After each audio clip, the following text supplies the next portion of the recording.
Bonjour à tous, j'espère que vous soyez bien. Dans cette vidéo, on va apprendre comment installer et configurer un serveur FTP sur Linux exactement suivant tout. Bon, tout d'abord, c'est quoi un serveur FTP? File Transfer Protocol. FTP est un protocole de communication destiné au partage de fichiers sur un réseau TCP/IP. C'est donc un langage qui va permettre l'échange de fichiers entre deux ordinateurs et plus exactement entre un serveur et un client. À quoi ça sert l'FTP? Elle permet d'échanger des fichiers. Vous pouvez également vous servir des services FTP pour échanger des fichiers avec des personnes ou des entreprises. En effet, avec ce protocole, on va pouvoir se connecter aux différents serveurs et pouvoir y copier des fichiers dans un sens ou dans un autre. Il est ainsi possible de sauvegarder ou d'envoyer des fichiers sur des serveurs distants sans passer par le web. Elle permet aussi de sauvegarder l'ensemble du site vers l'ordinateur. Pas seulement les pages que vous pouvez voir, mais tous les fichiers qui composent le site. Par exemple, les pages, les images et les bastons. Et finalement, elle permet de copier des fichiers vers un site. Les fichiers à télécharger par exemple, les fichiers que je dois modifier à la main, comme les feuilles de style et les fichiers de paramètres.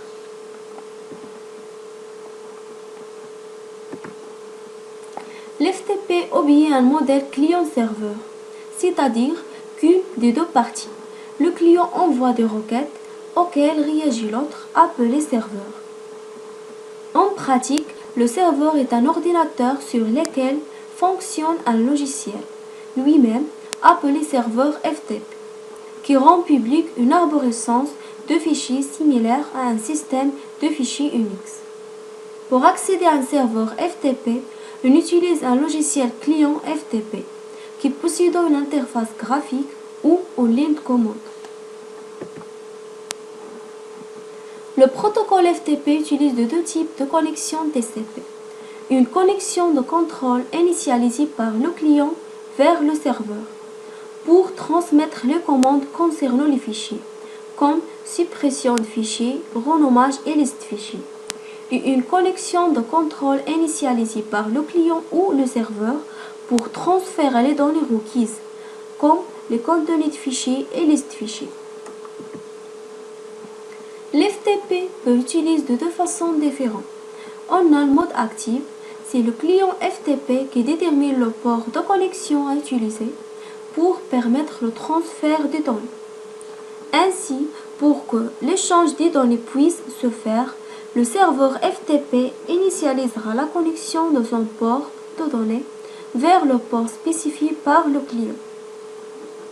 Le client devra alors configurer son pare-feu pour autoriser les nouvelles connexions entrantes, afin que l'échange des données se fasse. Depuis, il peut s'avérer problématique pour les utilisateurs essayant d'accéder à des serveurs FTP.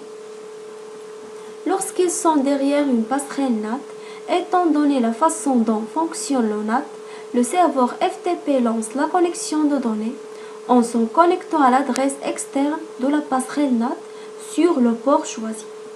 Certaines passerelles NAT n'ayant pas de correspondance pour le paquet reçu dans la table d'état. Le paquet sera ignoré et ne sera pas délivré au client. Concernant le mode passif, le serveur FTP détermine lui-même le port de connexion à utiliser pour permettre le transfert des données et le communique au client. En cas de présence d'un pare-feu devant le serveur, celui-ci devra être configuré pour autoriser la connexion de données. L'avantage de ce mode est que le serveur FTP n'initialise aucune connexion. Ce mode fonctionne sans problème avec une passerelle NAT. Dans les nouvelles implémentations, le client initialise et communique directement par le port 21 des serveurs. Cela permet de simplifier les configurations des pare-feux serveurs. Passons à les fameux serveurs. Sous Windows, on trouve TRFTPD, FileZilla Server, LoftTPD et TipSoft FTP Server. et sous Linux, on trouve nombreux serveurs FTP comme ProFTPD, PureFTPD, WingFTP Server, DRFTPD et VSFTPD. Le serveur FTP qu'on a choisi d'utiliser est VSFTPD. Very Secure FTP Diamond, créé en 2000, est un serveur FTP qui mise beaucoup sur la sécurité. Il est l'un des premiers logiciels serveurs à mettre en œuvre la séparation des privilèges, minimisant ainsi les risques de piratage. Les principales qualités de VSFTPD sont reconnues sa légèreté, sa configuration simple mais puissante et sa sécurité. Il supporte le chiffrement au travers de SSL intégré et gérer le système d'identification via PAM, permettant ainsi d'utiliser tous les modes d'authentification que ce dernier propose. VSFTPD est capable de s'exécuter dans deux modes. X et net sera à privilégier si les connexions clients sont rares et standalone si les connexions sont plus fréquentes.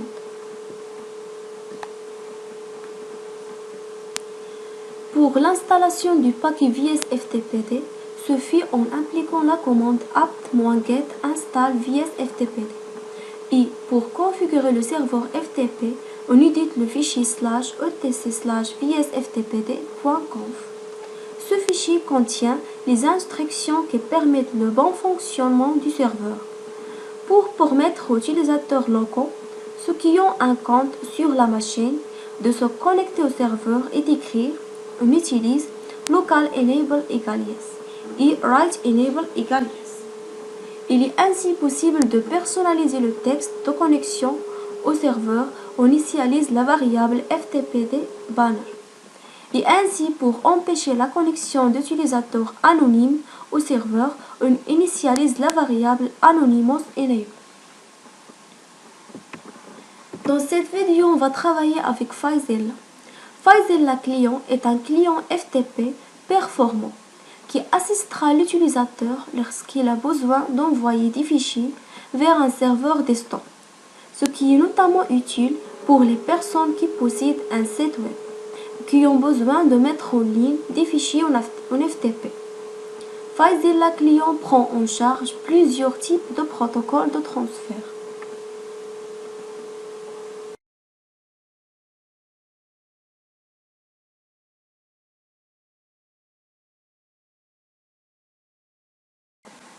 Maintenant, on passe à l'installation, la configuration du serveur FTP sur Linux. Première chose, on va démarrer Ubuntu. Voilà. On va ouvrir le terminal.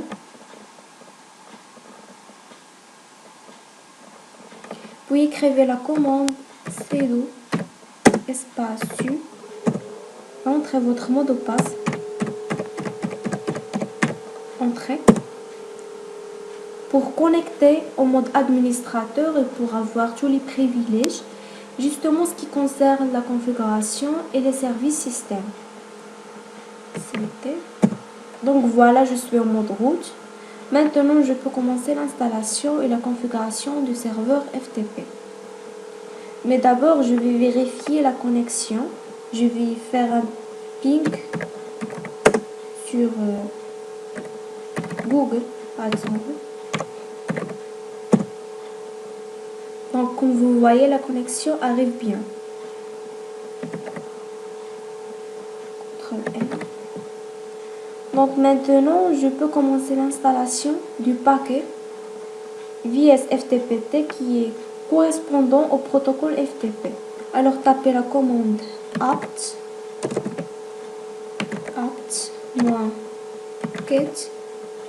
espace install VSFTPD.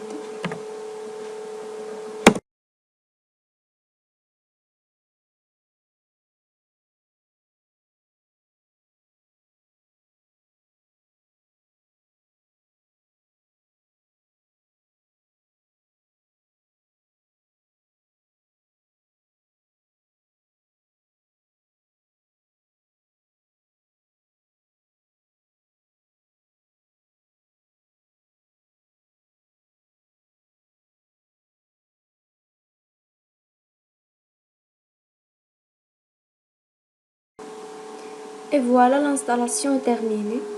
Lorsqu'on tape la commande apt-get install vs-ftpt, le paquet installé, maintenant on passe à la configuration de serveur FTP. Donc une fois le paquet installé, on va éditer son fichier de configuration. Pour ça, écrivez la commande suivante: gedit /otc vsftpt.conf. Entrée.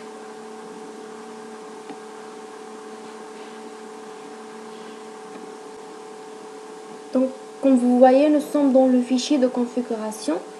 Je dois éditer quelques lignes.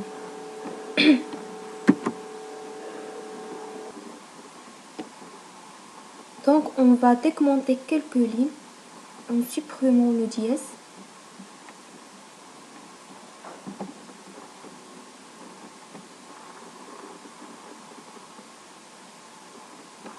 Pour Anonyme Enable, pour autoriser l'accès anonyme au FTP, le symbole dièse au début de chaque ligne indique que la ligne est commentée et qu'elle sera ignorée.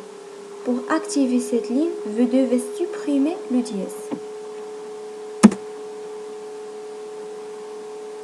Et pour Local Enable, on doit supprimer le dièse pour autoriser les utilisateurs locaux connectés au FTP.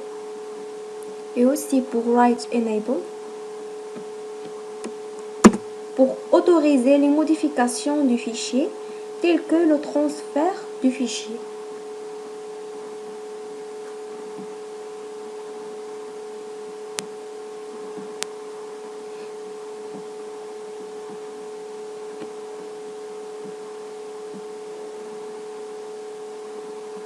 Et pour FTPT Banner, on supprime le dièse.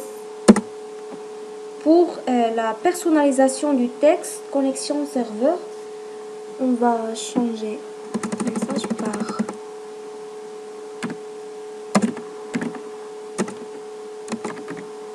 Welcome to FTP server. Et puis Save pour enregistrer. Et puis fermer le fichier. Donc on a fini avec la configuration du fichier vsftpt.conf. Maintenant nous allons créer un fichier qui s'appelle vsftpt.chroot-list. Tapez la commande suivante: espace otc vsftpt.chroot-list.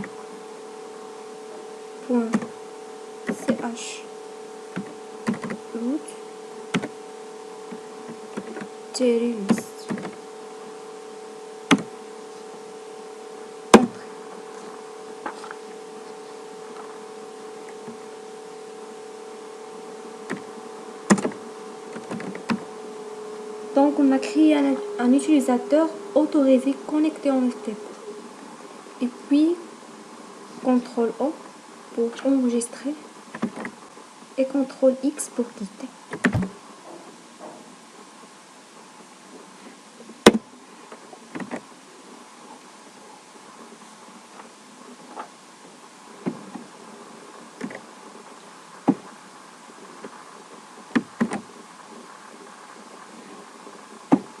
Maintenant, on doit redémarrer le serveur FTP. Pour ça, écrivez la commande suivante: système ctm espace restore vsftpt. Entrée.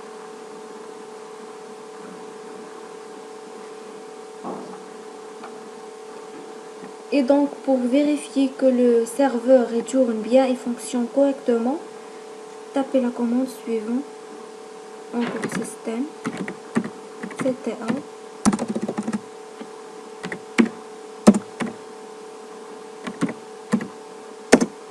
statut vsftpt.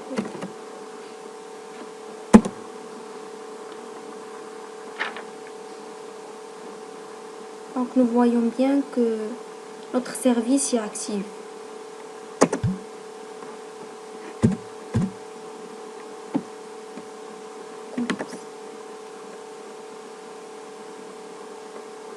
Maintenant, nous allons utiliser un client FTP pour voir que la configuration était bien faite. On va faire un petit test. Pour ça, revenons au Windows.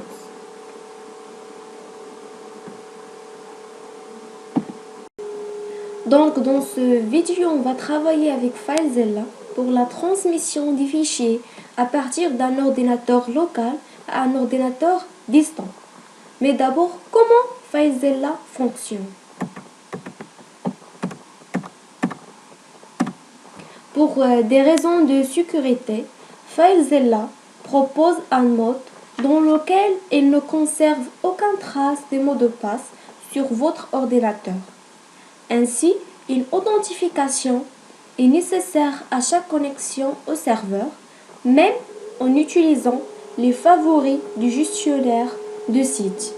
Le programme permet également de se connecter au serveur distant sécurisé en utilisant le protocole SSH.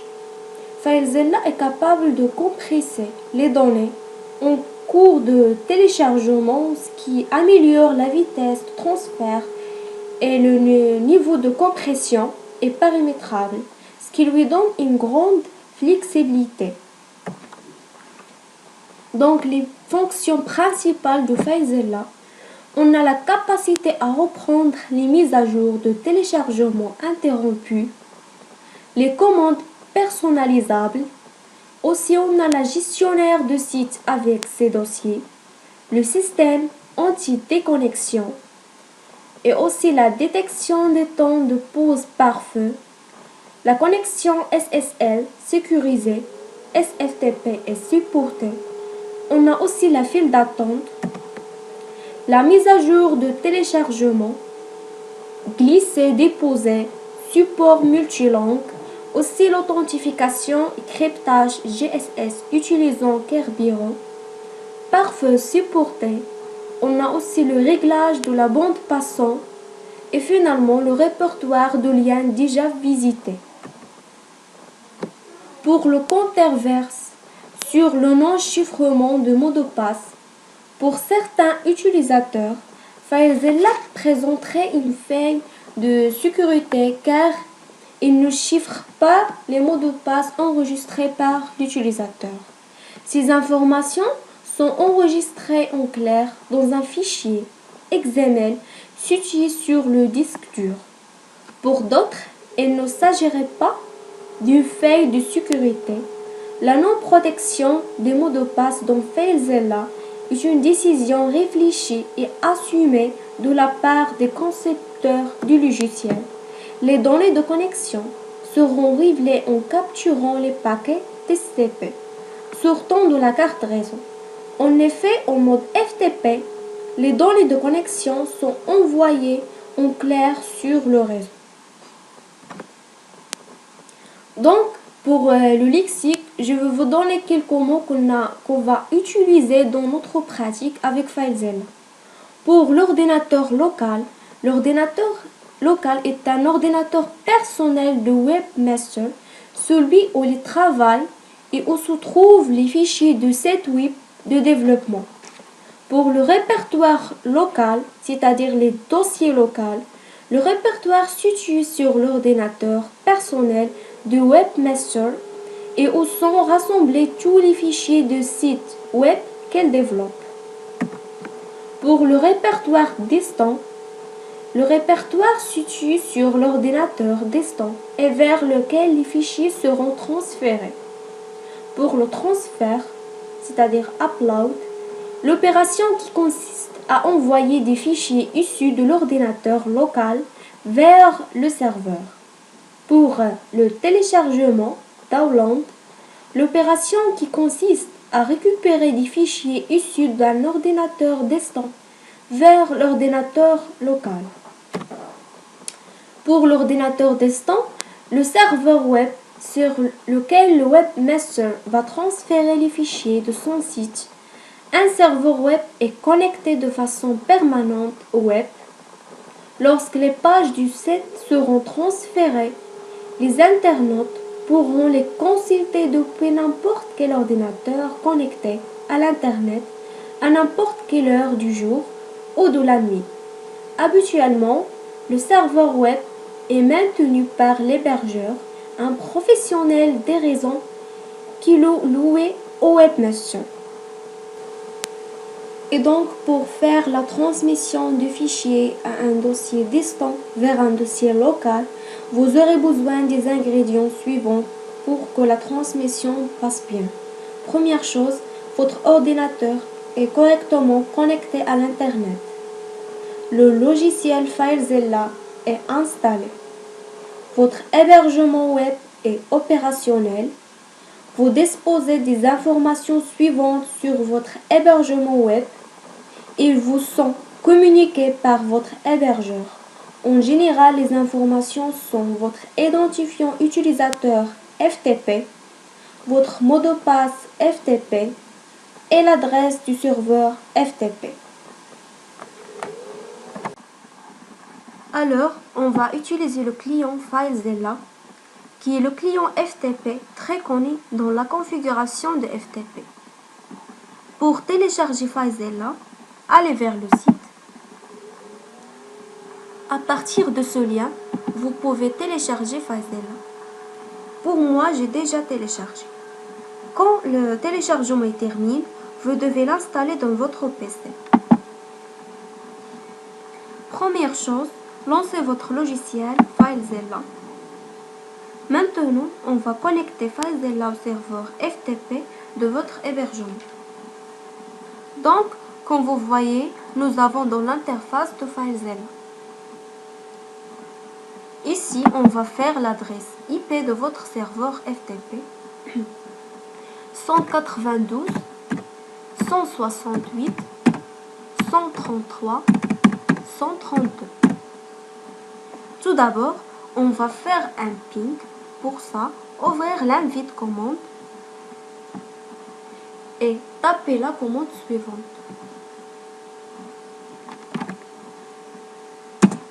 Ping 192, 168, 133 et 132.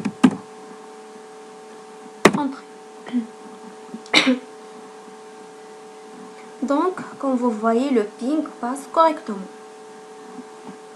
Revenons à logiciel FileZilla. Dans la case d'identifiant, ici, entrez votre identifiant. Et le mot de passe.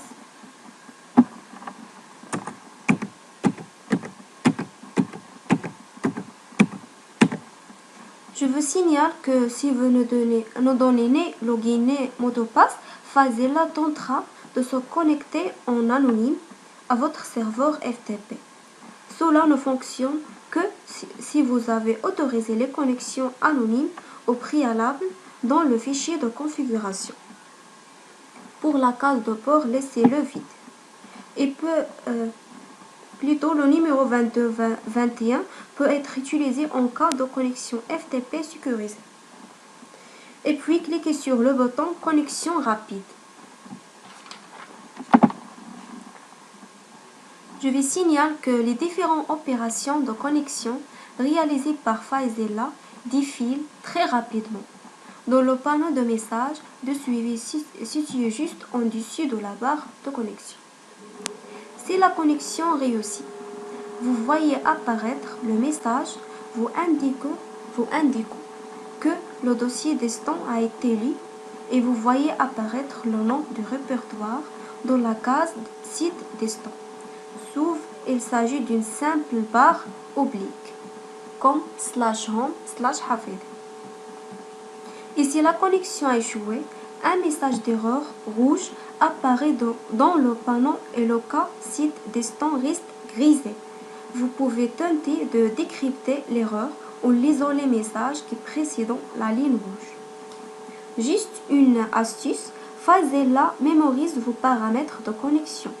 Pour vous reconnecter plus tard, il suffit de cliquer sur la petite flèche située à droite du bouton de connexion rapide pour afficher un menu déroulant contenant les connexions passées.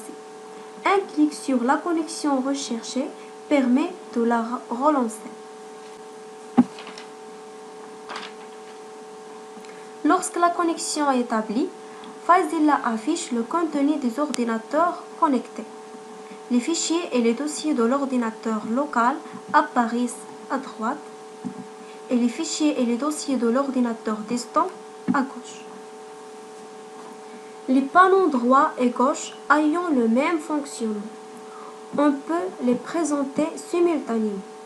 Les chemins d'accès au répertoire courant sont affichés dans les cases Site local et Site distant. Les arborescences de dossiers sont affichées dans le panneau pour les dossiers locaux et dans le panneau pour le dossier distant. Le transfert des fichiers consiste habituellement à choisir des fichiers situés dans l'ordinateur local et à les envoyer vers l'ordinateur distant. Choisissez tout d'abord le dossier source, par exemple document,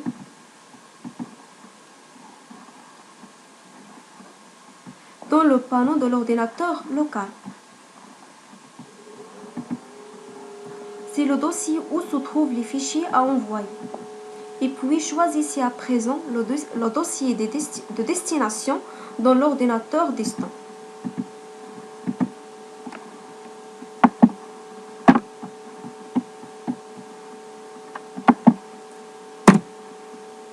L'opérateur est identique à celle déjà effectuée pour l'ordinateur local.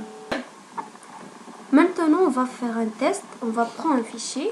Je vais prendre par exemple ce fichier-là et je vais le glisser vers le répertoire document dans le serveur FTP.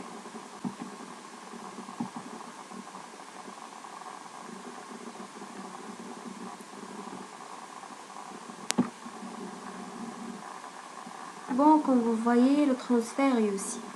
Je vais prendre un autre fichier comme Linux et je vais le glisser vers le document, le répertoire document.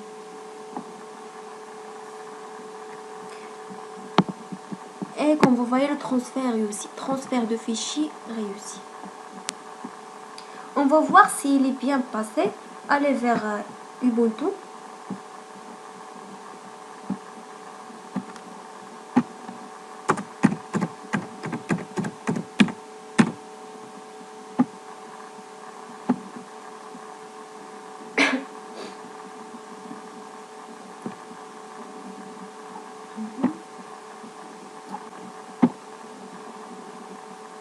On va vérifier que les fichiers bien transférés.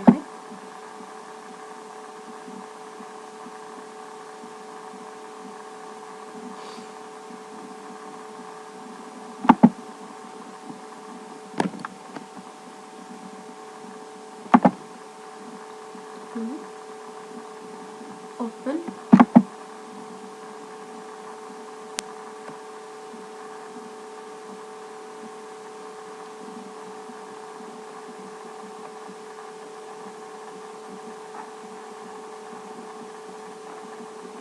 Et comme vous voyez, nous voyons bien notre fichier que nous allons transférer desktop ini et Linux sous le répertoire document sous Ubuntu.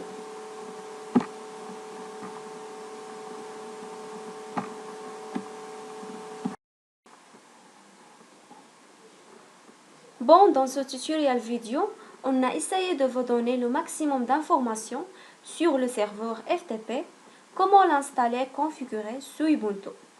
FTP, protocole de transfert de fichiers, elle permet de faire plusieurs fonctions comme l'échange des fichiers ainsi connectés aux différents serveurs et ainsi de suite. On a signalé aussi les deux connexions utilisées par le serveur FTP, une connexion initialisée par le client et une connexion par le client ou le serveur. On a parlé aussi sur les modes utilisés par FTP qui ont le mode actif et mode passif. Et il existe plusieurs types de FTP, soit sous Windows comme FileZilla Server and Love TPD et sur Linux comme ProFTPD et VSFTPD. Et comme vous suivez dans ce vidéo, on a travaillé avec VSFTPD. On a l'installé sous Ubuntu en utilisant quelques commandes. Après, on a fait sa configuration à partir de quelques instructions. Et enfin, on a fait un test avec FileZilla. On a fait la transmission des fichiers à partir de sites local vers le serveur FTP. Bon, on est arrivé à la fin de notre vidéo. Nous espérons que nous avons donné le maximum d'informations sur FTP, sur Linux et sur FileZilla. Et merci.